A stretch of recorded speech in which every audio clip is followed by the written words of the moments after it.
Sa punto po ito, makakausap natin ang isa sa mga weather forecaster ng Pag-asa na si Ginoong Nicos Peñaranda. Ginoong Peñaranda, magandang tanghali. CPR kang help po ito. Yes, magandang tanghali sa iyo, Pia. Ginoong Peñaranda, gaano ho ba kalaki yung posibilidad na bumalik pa po sa bansa itong bagyong Igme?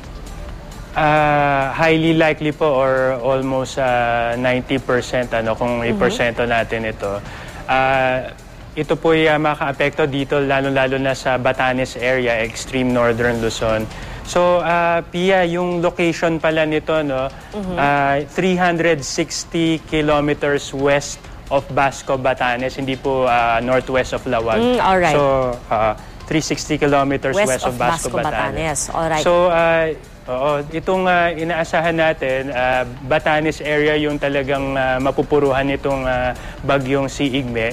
Samantala, yung paghila nito sa abagat, ang significant na pag-ulan o yung may mga posibleng pagbaha talaga, makakaranas ng mga malalakas na ulan. Itong Northern Luzon, yung Ilocos provinces, saka yung mga bulubunduking lugar ng Kalinga, Apayao, Abra. So yun po yung ating areas of concern na inaasahan natin makakaranas ng malalakas na ulan.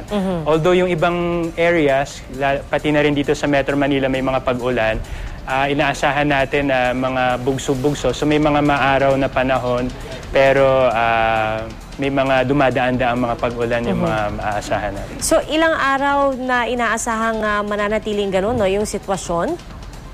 Oo, so habang itong si Igme ay babagtasin itong extreme northern Luzon sa may area ng Batanes, mabibilis ito sa pagkilos niya. So susunod ito kay Julian.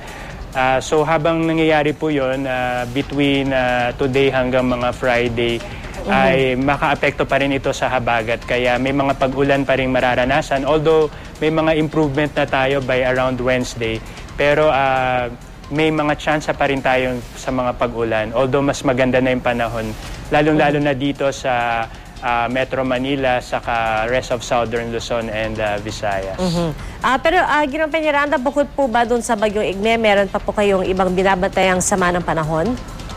Opo, meron tayong binabantayan dito sa may bandang Caroline Islands. Meron mga kaulapan na posibleng maging isang shallow low pressure area. So binabantayan natin yon, pero wala pa namang banta ngayong linggo itong sama ng panahon. Alright, Ginoong Nicos Peñaranda, maraming salamat po, weather forecaster ng Pag-asa.